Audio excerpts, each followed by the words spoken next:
वेदाहमितं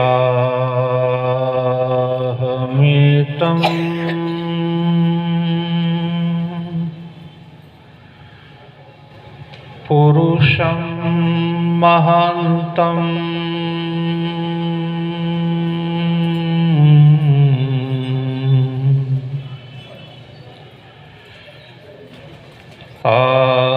आदित्यवर्णं तं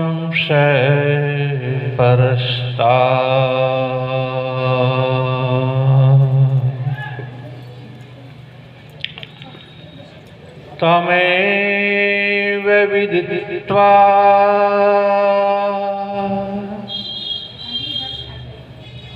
अतिमृत्युमेति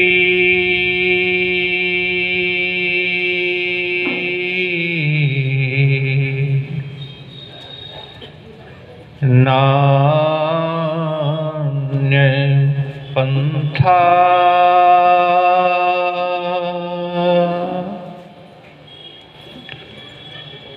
विद्यते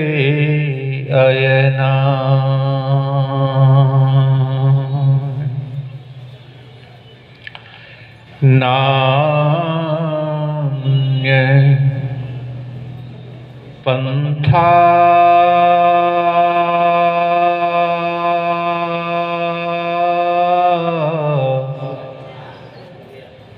विद्यते अयना।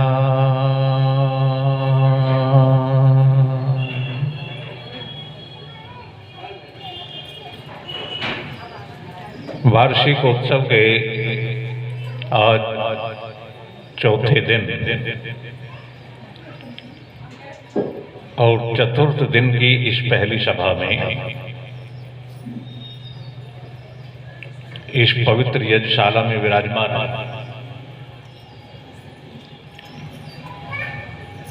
आर्य जगत के ख्याति प्राप्त विद्वान वक्ता बहुत ही सुंदर व्याख्यान जिनका अभी आपने दत्तचित्त होकर के सुना है, आदरणीय आचार्य योगेश भारद्वाज जी, और इनसे पहले आपने सुना हमारे भजनोपदेशक विद्वान श्री भूपेंद्र जी और भाई कृष्णपाल जी। 4 दिनों से बड़ी मधुर गीतों से आपको लाभान्वित कर रहे हैं। इस पवित्र मंच का संचालन कर रहे हैं भाई विवेक जी, स्त्री आर्य समाज की पूज्या बहन प्रधाना जी, मंत्राणी जी, कोषाध्यक्षा महोदया, पूजा के योग्य माताओं, बहनों, बेटियों, प्यारे बच्चों, भद्र पुरुषों, आप कुछ समय के लिए मेरी तरफ ध्यान लगाइए। अब बात बंद करिए बिल्कुल। देखो, सबसे पहली शर्त ये है, सांख्य दर्शन के रचयिता महर्षि कपिल, जिन्होंने सांख्य दर्शन को लिखा है, वो कहते हैं उपदेश्यो उपदेष्टृत्वा तत्सिद्धि। वो कहते हैं जब वक्ता और श्रोता इन दोनों का आपस में तालमेल होता है और दोनों योग्य होते हैं, तभी उपदेश सफल होता है। एक भी अयोग्य होगा नहीं तो फिर वक्ता कुछ कहेगा, श्रोता कुछ समझेंगे, तो वह उपदेश सफल नहीं होता। 1 वर्ष में 4 दिन के लिए ये कार्यक्रम होता है, तो इन 4 दिनों में अधिक से अधिक आपको बटोरना चाहिए, इकट्ठा करना चाहिए, वर्ष तक ये सामग्री आपके काम आती रहे।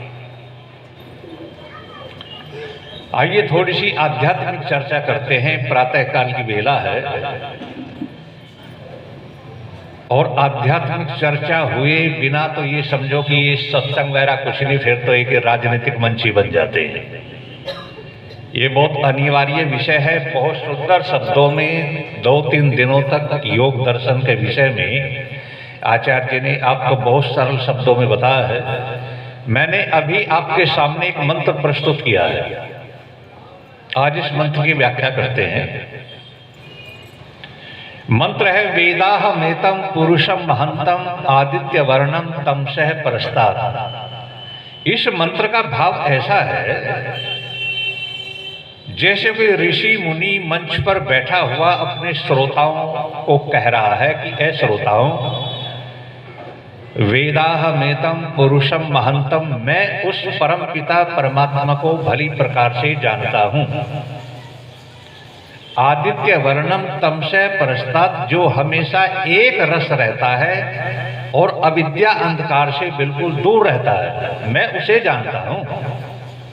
लेकिन ये सुन लो कि तम एव विदित्वा, कि मैं तो जानता ही हूं, लेकिन याद रखना कि उसको जानकर ही अति मृत्यु मेति, दुखों का अंत हो सकता है। नान्य पंथा विद्यते अनाय, उसको जाने बिना दुखों से छूटने का दूसरा कोई भी रास्ता नहीं है। ये वेद के मंत्र ने कहा, उसका भाव मैंने बताया आपको। अब इस पर आइए विचार करते हैं। थोड़ा सा दर्शनों का सहारा लेना पड़ेगा।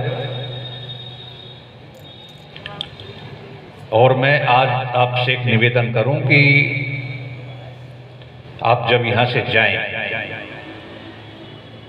बाहर पुस्तक बिक रही हैं, आर्याभिविनय है, बस 10-15 रुपए की पुस्तक है। बहनों बेटियों, एक एक पुस्तक लेकर के जरूर जाना। ऋषिवर ने लिखा है कि परमात्मा से प्रार्थना कैसे करनी चाहिए। जब एक एक मंत्र को पढ़ोगी तो आपको ऐसा लगेगा जैसे डायरेक्ट परमात्मा से बातें हो रही हैं हमारी। मैंने 182 बार पढ़ा उस पुस्तक को। 108 मंत्र हैं उसमें, सारे के सारे। आपका भी मन लगेगा 10-15 की होगी, कुछ भी कीमत नहीं। और एक एक सत्यार्थ प्रकाश लेकर के जरूर जाना यहां से। कभी भी जब भी समय मिले थोड़ा सा पढ़ने बैठ के पढ़ लिया करो। स्वाध्याय के विषय में तो आचार्य जी ने खूब बता दिया ना आपको। तो ये पता करते हैं कि परमात्मा की उपासना, परमात्मा का भजन करना जरूरी क्यों है। इस विषय को आज आपके सामने रख रहा हूं। ये आवश्यक क्यों है, इसके बिना काम नहीं चलेगा क्या? शास्त्र कहता है नहीं चलेगा। दुखों से छूटना है तो ईश्वर का चिंतन करना पड़ेगा, हर हाल में करना पड़ेगा। देखो हमारा जो शरीर है, चलता फिरता दिखलाई देने वाला स्थूल शरीर, इसमें मुख्य रूप से 4 वस्तुएं विराजमान है। पहली वस्तु तो ये शरीर है, और दूसरी चीज इसमें मन है, तीसरी चीज इसमें बुद्धि है, और चौथी चीज जो इन सब की मालिक है वो जीवात्मा है। ये 4 चीजें, चारों की अपनी अपनी विशेष प्रकार की एक खुराक है, एक भोजन है। और ये आप जानते कि जिसका जो भोजन है वो उसको मिलना ही चाहिए। नहीं मिलेगा तो फिर गाड़ी चलने वाली नहीं है, मोटरसाइकिल में तेल नहीं है तो चलना तो दूर रहा, स्टार्ट होने वाली भी नहीं। तो सबसे पहली जो चीज है ये शरीर है। तो शरीर किसे कहते हैं, किन शब्दों में परिभाषित किया ऋषियों ने इसे? तो ऋषि लोग कहे, मैं सूत्र नहीं बोलूंगा क्योंकि संस्कृत आप नहीं जानते। वो कहते जिसके आश्रय में रह करके इंद्रियां अपना अपना काम करती हैं उसे शरीर कहते हैं।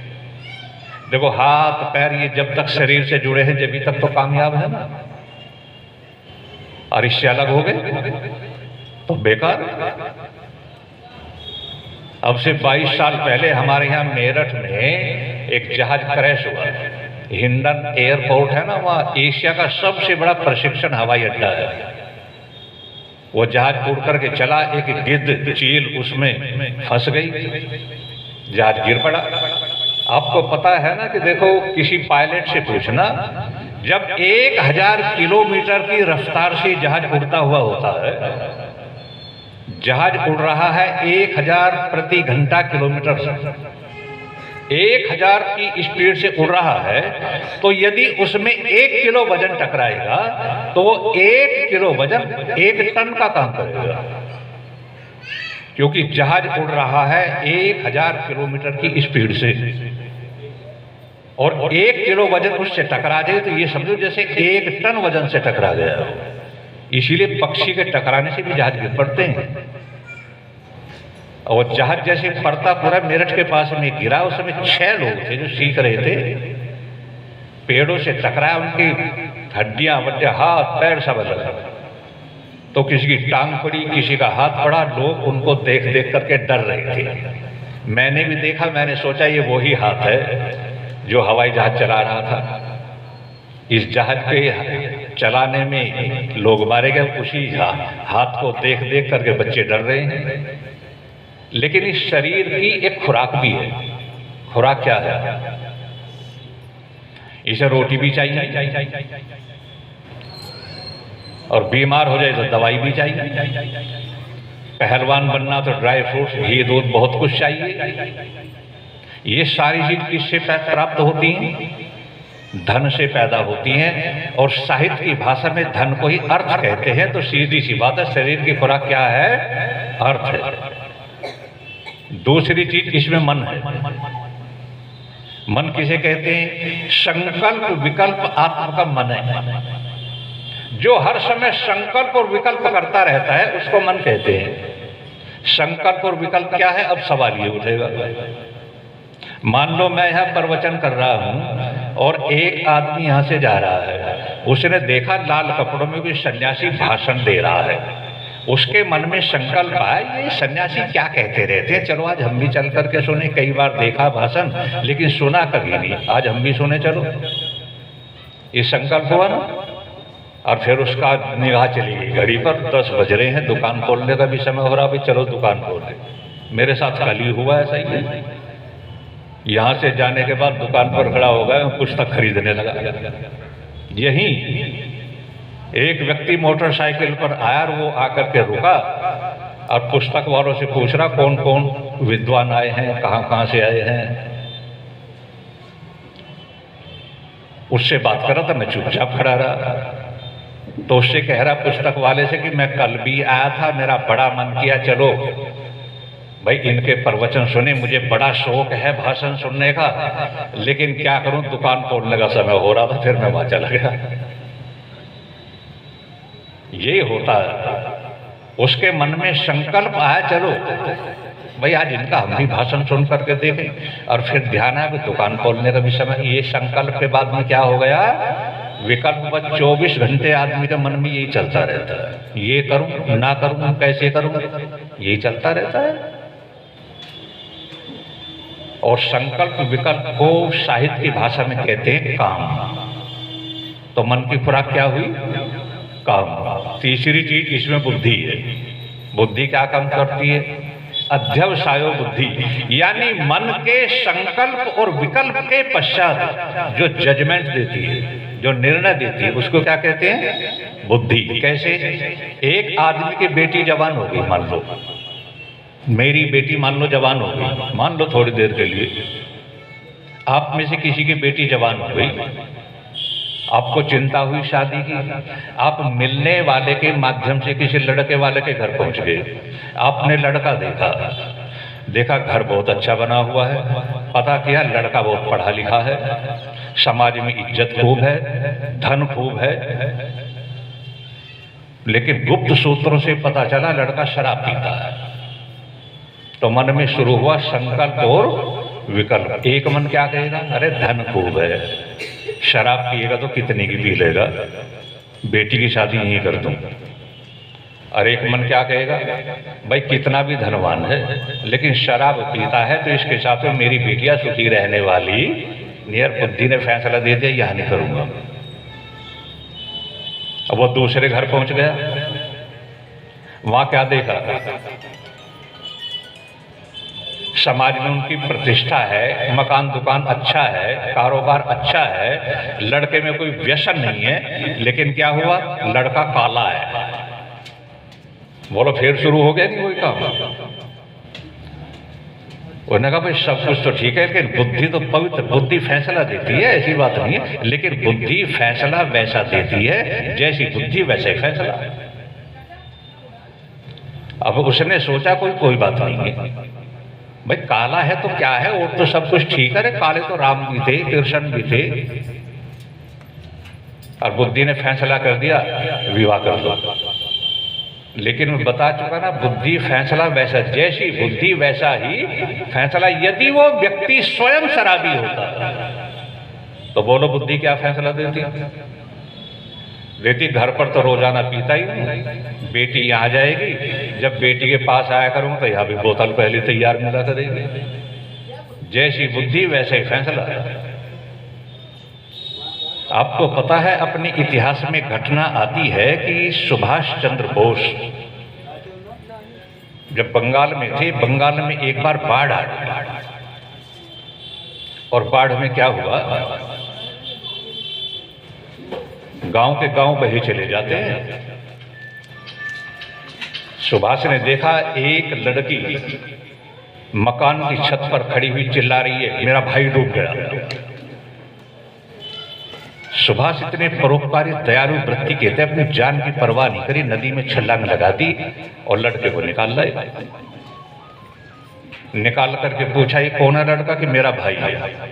तेरा नाम क्या है? कि मेरा नाम है नीरा। इसका नाम? किसका नाम? बसंत।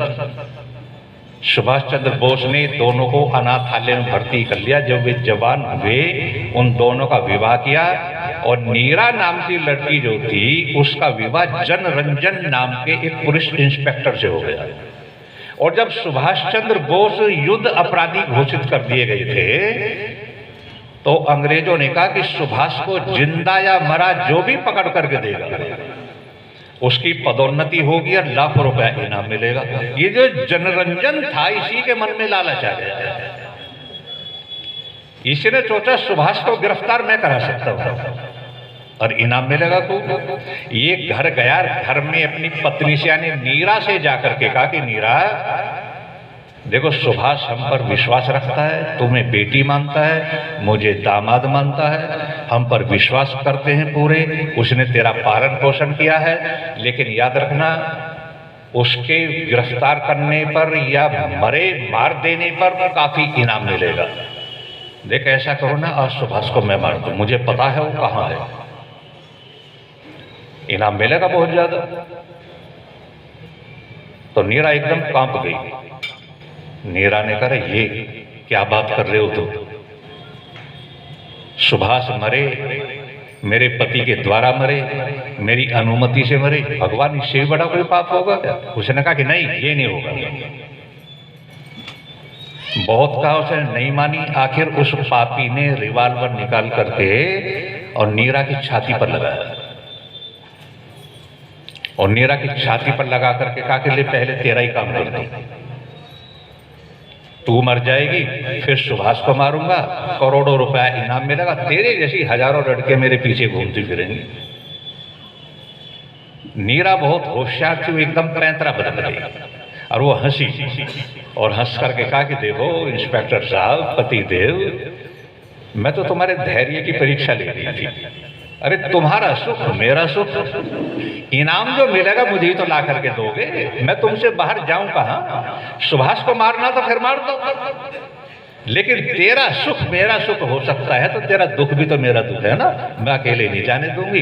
कहां है सुभाष? तुम्हें पता है कि एक टूटे से मकान में अपने सदस्यों की मीटिंग ले रहा है, वहां अकेला है क्योंकि छुपा है, वो छुप करके रहता है, रात में जब सो जाएगा गोली मार देंगे।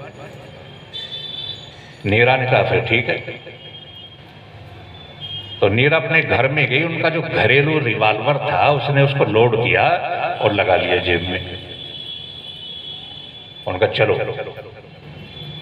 तो मकान के पास में जाकर के क्या देखा कि सारे जो उनके शिष्य मंडल था वो सब सोया हुआ है, और सुभाष कुर्सी पर बैठे हैं, सामने मेज पड़ी है, वो कुछ बैठा हुआ लिख रहे हैं। तो जनरंजन ने सोचा इसके सामने से तो जाना संभव नहीं है। जहां सुभाष बैठे उसके पीछे जंगला है, जंगला जानते हो? इसके पीछे से गोली मार दो, पीछे से गोली मारो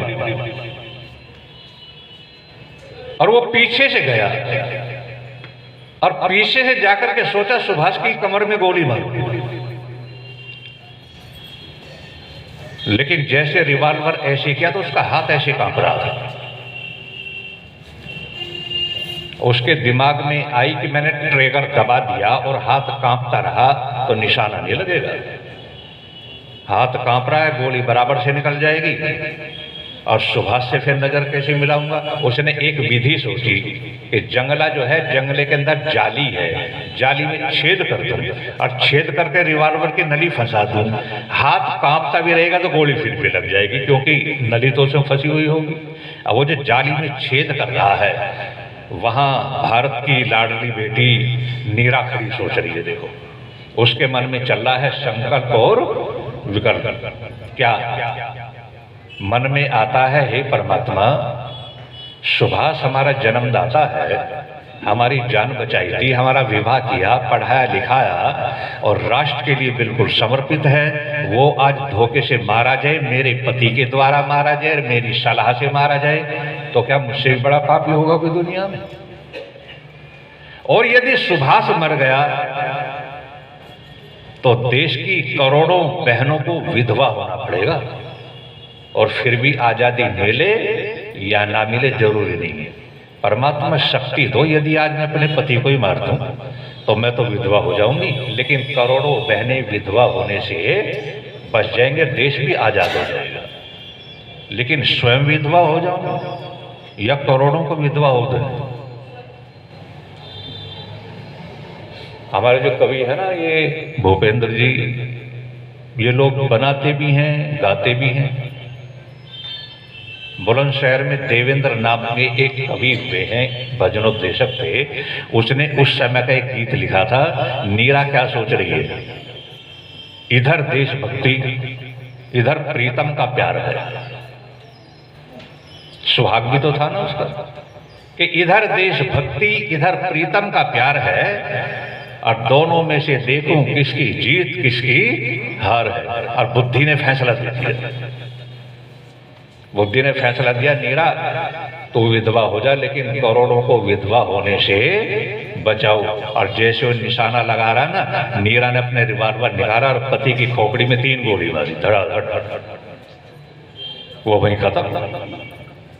अब सुभाष ने देखा तो एकदम भाग करके बाहर आया और बाहर आकर के देखा तो नीरा खड़ी है शेरनी की तरह से। सुभाष ने कहा, बेटी नीरा तुम? कि हाँ। कि ये कौन? कि जनरंजन। कि ऐसा क्यों? उसने पूरी कथा सुना दी। पूरी कथा को सुनकर के सुभाष ने नीरा के सर पर हाथ रख करके कहा कि बेटी, आज 100% विश्वास हो गया है कि अब मेरा देश ज्यादा दिन गुलाम रहने वाला नहीं है। अब बताओ, उसकी जगह मायावती होती तो क्या फैसला लेती, या सोनिया होती क्या फैसला होता? बोलो, बुद्धि तो फैसला देती है,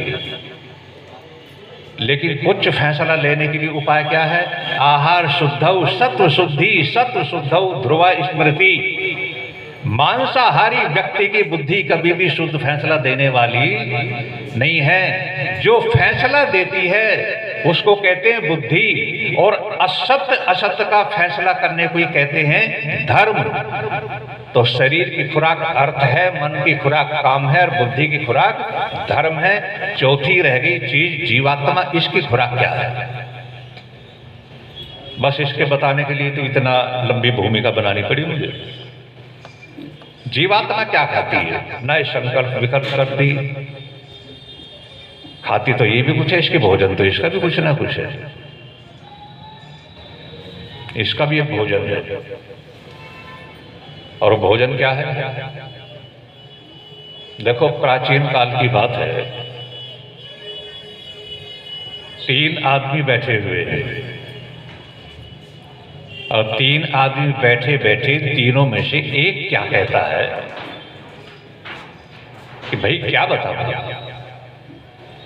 देखो मैं शरीर से बिल्कुल स्वस्थ हूं और मेरी पत्नी तो एक देवी के समान है, मेरी संतान तो ये समझो जैसे दशरथ को राम मिले थे, मेरी संतान बहुत अच्छी है, मेरी पत्नी बहुत अच्छी है, मेरे शरीर में कोई रोग नहीं, मेरे घर में धन की कमी नहीं है, समाज में मेरी इज्जत है, लेकिन मानसिक शांति फिर भी नहीं है।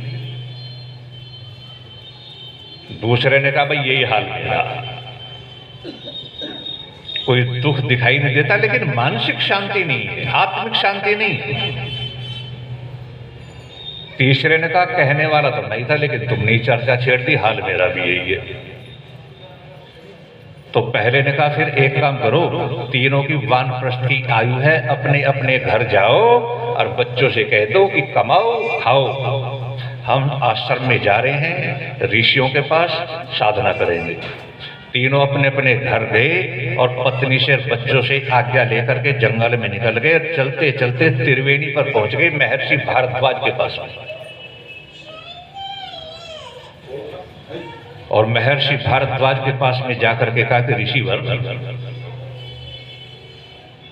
देखो, हमारे पास में धन को, समाज में इज्जत को, शरीर से निरोग, लेकिन आत्मिक शांति नहीं है। इसका उपाय क्या है? ऋषि समझ गए। ऋषि ने कहा ठीक है, अच्छा एक काम करो, यहां हम बातें करेंगे तो बच्चों की पढ़ाई में विघन पड़ेगा। गाय रंभा रही है, हमारी बातों में विघन पड़ेगा। चलो एक काम करो, यहां से उठो, चलो जंगल में चलते हैं। तीनों को लेकर के जंगल में आ गए। जंगल में देखा खेत जुता हुआ पड़ा है, मिट्टी के ढेले इतने मोटे मोटे पड़े।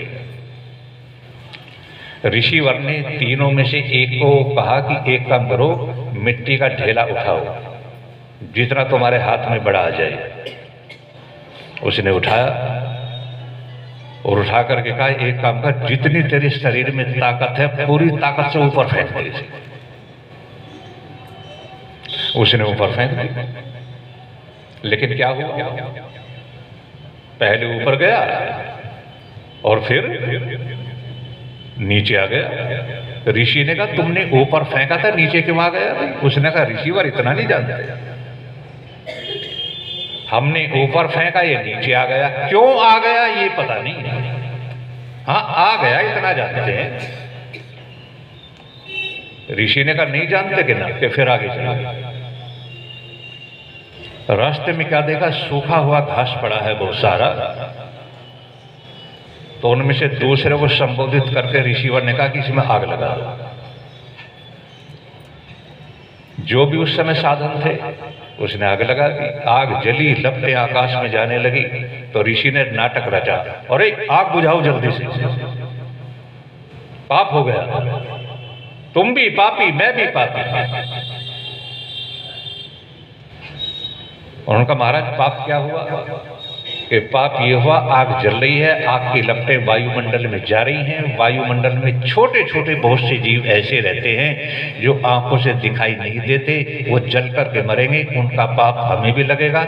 मैंने कराया इसलिए पापी और तुमने किया तुम इसलिए पापी। आग को बुझाओ जल्दी। उनका पानी नहीं, मिट्टी नहीं, कहां से बुझाए? आग को कैसे बुझाए? तो ऋषिवर ने कहा अच्छा एक काम करो, आग बुझा नहीं सकते तो कम से कम इतना तो करो कि इसकी लपटों को दाएं बाएं ऐसे मोड़ दो, ऊपर ना जाए। कोशिश करने लगे, क्या ये संभव था? वो तो ऊपर जा नहीं थी। उनका ऋषिवर ये नहीं होता, उनका नहीं होता तो चलो फिर। अब चलते चलते त्रिवेणी पर पहुंचे। त्रिवेणी तो खैर वहां नहीं है, द्विवेणी, ये दो नदियां हैं, गंगा और यमुना। इलाहाबाद में कहते हैं त्रिवेणी। तीसरी नदी कभी होगी पहले, लाखों साल पहले, सरस्वती का तो नाम निशान भी नहीं। 3 नदियों का मेल नहीं है वहां, 2 है, गंगा यमुना। अब दोनों नदियों का जल जब आपस में टकराता है ना, जब पानी आता है वो देखना कभी तमाशा। और जब बाढ़ आती है पानी इतना उछलता है। हरिद्वार में देखा हमने एक बार, जिस समय ऊपर से पानी का रेला आता है ना, और कोई हाथी नदी पार कर रहा हो, हाथी भी कला खा जाता है। ऋषिवर ने तीसरे को संबोधित करके कहा कि हमने सुना भी जल तो ठंडा होता है, शांति का प्रतीक होता है, मुझे तो जल खुद ही बेचैन दिखाई दे रहा है, दूसरों को क्या शांति देगा? ये जल इतना बेचैन क्यों है? इतना उछल रहा है तो जल तो स्वयं बेचैन है। कारण जानते हो? उसने कहा जी मैं नहीं जानता। नहीं जानते कि ना, फिर चलो। तीनों बातें करते रहे, बैठते रहे, उठते रहे, चलते चलते बातें उपदेश, संध्या साधना करते करते पहुंच गए समुद्र के किनारे। और समुद्र के किनारे जाकर के क्या देखा? वो जो नदी थी ना, जिसका पानी 20-20 फुट उछल रहा था, समुद्र में मिलने पर क्या हुआ? सारी हलचल खत्म। ऋषि ने कहा समझे कुछ? कि नहीं जी समझे नहीं, आप समझो। उन्होंने कहा तो आ जाओ। समुद्र के किनारे पत्थर की चट्टान थी छोटी सी। ऋषिवर चादर बिछा करके उस पर बैठ गए और तीनों को सामने बैठा करके कहा लो आओ, अब तुम्हारी शंकाओं का समाधान कर देता हूं। तुम्हारी शंका थी कि धन खूब है, निरोगी है, समाज में इज्जत है, पत्नी बिल्कुल देवी है, बच्चे बिल्कुल राम जैसी संतान है, फिर भी आत्मिक शांति नहीं है। देखो क्यों नहीं है आत्मिक शांति? या बैठ जाओ। जितनी संपत्ति तुम्हारे पास है इससे 100 गुना और भी प्राप्त कर लो तो भी शांति मिलने वाली नहीं है। तुम्हें शांति क्यों नहीं है? तो देखो वो कहते हैं, आप सब पढ़े लिखे बैठे मेरी बात को समझ जाएंगे भली प्रकार से। ऋषिवर कहते हैं कि देखो इस संसार में 5 पदार्थ हैं, जानते हो ना? अग्नि, जल, वायु, आकाश, पृथ्वी। आकाश एक ऐसी चीज है कि ये सब इसी में रहते हैं, सब कुछ आकाश में रहता है ना। वो कहते हैं देखो ये जो पदार्थ हैं,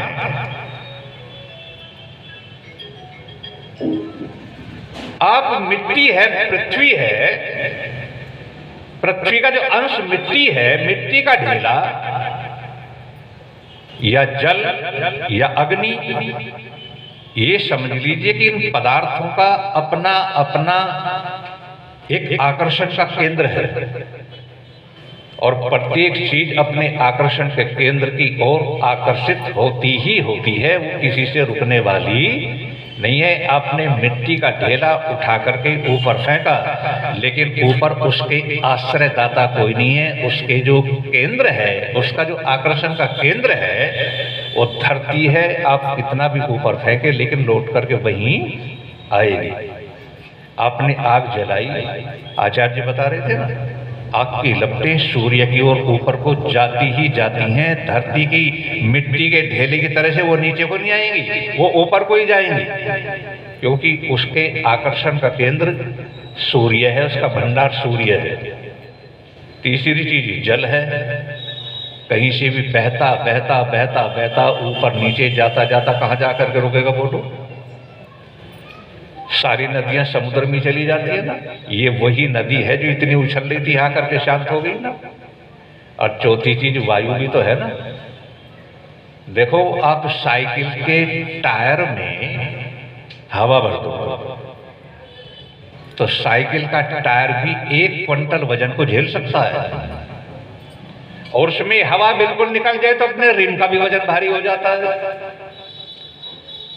लेकिन टायर में जिस समय हवा भरी हुई है, हवा की ताकत को भी आप जानते हैं टायर में है, लेकिन वह संतुष्ट थोड़ी है, चैन से थोड़ी है। यदि सुई की नोक के बराबर भी छेद हो जाए फिर देखो हवा का कमाल। बोलो कहाँ जाएगी?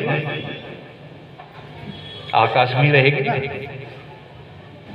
कितनी तेजी से निकलती है वो वायु। उनका जैसे धरती मिट्टी का आकर्षण का केंद्र पृथ्वी है और अग्नि का आकर्षण का केंद्र सूरज है, जलों का आकर्षण का केंद्र समुद्र है, हवा कहाँ रहती है?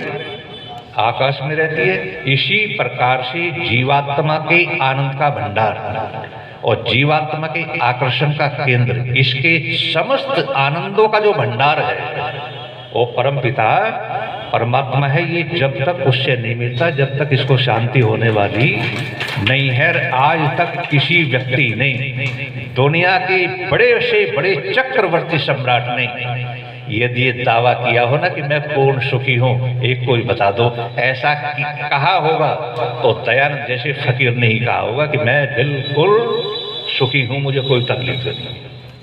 राजा महाराजों ने आज तक किसी ने नहीं कहा कि मैं पूर्ण सुखी हूं। ऋषि कहते हैं, वेद कहता है कि यदि जीवात्मा को शांति मिल सकती है, आनंद मिल सकता है, तो इसकी खुराक क्या हुई?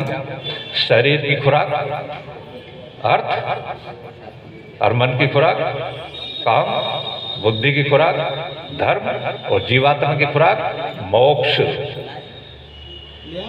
उपनिषद इसीलिए तो कहते हैं अहम अन्नम, मैं अन्न हूं, मैं जीवात्मा का अन्न हूं। जीवात्मा मुझे खा करके ही संतुष्ट होता है, वैसे ही संतुष्ट होने वाला नहीं है, मैं उसका अन्न हूं। और ये याद रखना, संसार का सृष्टि की आदि से आज तक का 1,96,8,53,123 वर्ष हो गए मानव को उत्पत्ति हुए।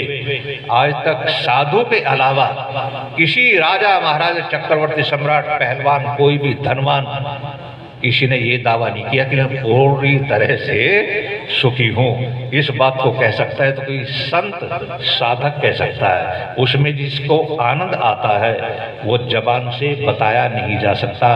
क्यों? उसका आनंद। आप रसगुल्ला खाएं, अब रसगुल्ला का खाने के बाद में मैंने पूछा कैसा लगा, आप कहेंगे स्वाद लगा। मैंने कहा कैसा स्वाद लगा, तो बोलो कौन से स्वाद से तुलना करोगे उसकी? आप ये कहोगे हाँ स्वाद लगा। कैसा स्वाद लगा नहीं बता सकता, बस स्वाद लगा, क्योंकि उसकी उपमा नहीं दी जा सकती। इसी प्रकार से परमात्मा का जो आनंद है इसको वही जानता है जो दोनों समय बैठ करके ध्यान करता है, उसका चिंतन करता है। वो बातों से आनंद आने वाला नहीं है। गुड़ गुड़ करने से किसी का मुंह मीठा नहीं हुआ आज तक। गुड़ गुड़ सारे दिन कहते रहो, चीनी चीनी कहते रहो, मुंह मीठा नहीं होगा। उसका मुंह मीठा कब होगा? जब गुड़ को खाएगा। उसका आनंद कब मिलेगा? देखो, मैं आपकी प्रेरणा के लिए दे रहा हूं, मैं प्रेरणा के लिए कह रहा हूं। मैं घुटनों से लाचार हूं, मैं पालथी मार करके नहीं बैठ सकता। मैं रोटी भी नहीं खा सकता, प्रवचन भी पालथी मार करके नहीं बैठ सकता। कोई बात नहीं है, पालथी मार कुर्सी पर तो बैठ सकता हूँ। मैं 1.5 घंटा सवेरे 1.5 घंटा शाम दोनों से मैं ध्यान करता हूँ। उसके आनंद का पता तो मुझे होगा, तुम्हें थोड़े लग जाएगा। परमात्मा ये थोड़ी कहता तुम नीचे को सिर और ऊपर को पैर करके खड़े हो, या गद्दों पर ही बैठो, पालथी मार करके बैठो। तुम कुर्सी पर बैठ करके कर लो, चारपाई पर लेट करके कर लो। परमात्मा की तो गोद में हर समय उसकी वो सब कुछ देखता है, वो सब कुछ उसे पता है। और याद रखना, जो ये मान लेता कि परमात्मा सब कुछ देख रहा है, यही उपासना है। ये कई बार 4 दिनों में कई बार आचार्य जी आपको बता चुके हैं। इसलिए वेद का मंत्र कहता है तम एव विदित्वा, उसको जानकर ही दुखों से छुटकारा हो सकता है। उसको जाने बिना मनुष्य का कभी भी दुखों से छुटकारा होने वाला नहीं है। महर्षि दयानंद ने एक बार नहीं हजारों बार सत्यार्थ प्रकाश में भी और पुस्तकों में खूब इसका बखान किया। राम को ले लो, कृष्ण को ले लो, आप हम संतान किसकी है? देखो, महाभारत का युद्ध चल रहा है और महाभारत के युद्ध में अचानक चलते चलते अर्जुन का दिल धड़कने लगा। दिल धड़कते अर्जुन ने कहा श्री कृष्ण आज कुछ अनहोनी हो गई। श्री कृष्ण ने कहा क्या हुआ? कि कुछ ना कुछ अनहोनी घटना हो गई, मेरा दिल धड़क रहा है। श्री कृष्ण तो योगी थे, वो समझ गए और समझते एकदम कहा अर्जुन क्या हो सकता है ये बताओ। कि ये तो नहीं मैं बता सकता। श्री कृष्ण समझ गए कि हो सकता है अभिमन्यु आज चक्रव्यूह में लड़ने के गया था, वो मारा गया। श्री कृष्ण ने कहा था अर्जुन ऐसा हो सकता है अभिमन्यु मारा गया। उन्होंने कहा चलो पता करते हैं, चलो मेरे रथ को दौड़ाओ। आपको पता होना चाहिए महाभारत का युद्ध 65 किलोमीटर के क्षेत्र में था। कुरुक्षेत्र में गए कभी?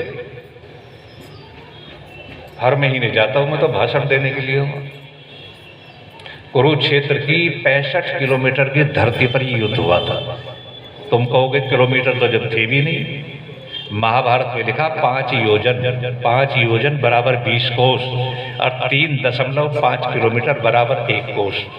65 किलोमीटर की धरती पर युद्ध हुआ और श्री कृष्ण ने कहा बैठो रथ में मैं चल रहा हूं। लेकिन श्री कृष्ण ने कहा कि एक काम करो, जो पहले शिविर में चलते हैं, शिविर में खबर आ गई होगी। शिविर में जाकर के देखा तो सारे लोग मुंह लटकाए हुए बैठे हैं। श्री कृष्ण ने कहा इसका मतलब अभिमन्यु मारा गया। उनसे पूछा तो बता दिया।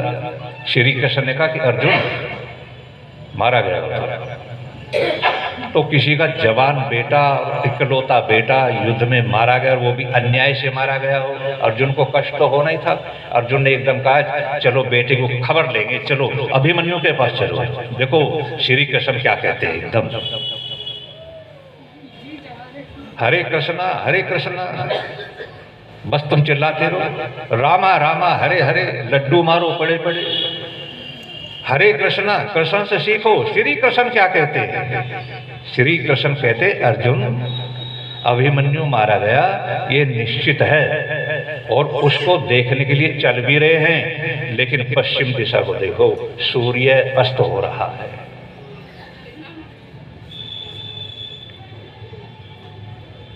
सूर्य डूबने वाला है। इसका मतलब संध्या का समय हो चुका है। और अर्जुन से कहते चलो बैठ करके दोनों संध्या करेंगे, तब अभिमन्यु को देखेंगे जिसका जवान बेटा मारा गया हो। श्री कृष्ण कहते एक दिन तुझे भी मरना है, एक दिन मुझे भी मरना है, मरना सबको है जो दुनिया में है, कोई अमर नहीं है, सब मरेंगे, लेकिन संध्या नहीं छोड़नी चाहिए, संध्या का समय है। और श्री कृष्ण ने, अर्जुन ने, दोनों ने बैठ करके घंटों तक संध्या की, ईश्वर का भजन किया। जब अभिमन्यु के पास पहुंचे, देख लो महाभारत पढ़ करके, आर्य समाज इसी बात को तो रोता है। रामा रामा कृष्णा कृष्णा चिल्लाते रहो, खूब चिल्लाओ, सीताराम सीताराम भी चिल्लाओ। क्या जीवन का एक दिन भी ऐसा बता सकते हो जिस दिन सीता ने बैठ करके संध्या ना करी हो, या राम ने लक्ष्मण ने संध्या ना करी हो? बता दो, एक दिन बता दो पूरे जीवन का उनका। इसलिए बहनों बेटियों, माताओं बहनों, मैं तो आपसे निवेदन कर सकता हूं और इतना तो अवश्य करूंगा, यदि आप कुछ भी नहीं कर सकती तो उस पुस्तक को लेकर के 5 मंत्र रोजाना पढ़ लिया करो। और ये गारंटी देता हूं, मंत्र को पढ़ते हुए आपको ऐसा आनंद आएगा, ऐसा लगेगा जैसे भगवान मेरे सामने बैठा और मुझसे चर्चा कर रहे। ज्यादा की नहीं होगी, केवल 10 या 15 रुपए की पुस्तक होगी। सत्यार प्रकाश ले लो, पढ़ते चले जाइए। आप कितना करेंगे मैं तो देखने आऊंगा नहीं रोजाना। मेरा जो फर्ज था मैं कह सकता हूं, मैंने कहा, मैंने तो अपना काम पूरा कर दिया, क्योंकि सन्यासी का कर्तव्य ही ये है। मैंने अपना काम पूरा कर दिया, अब तुम नहीं करोगे तो पाप तुम्हें लगेगा, मुझे नहीं लगेगा। बस समय हो गया, वाणी विराम। सबका धन्यवाद। ओम शांति।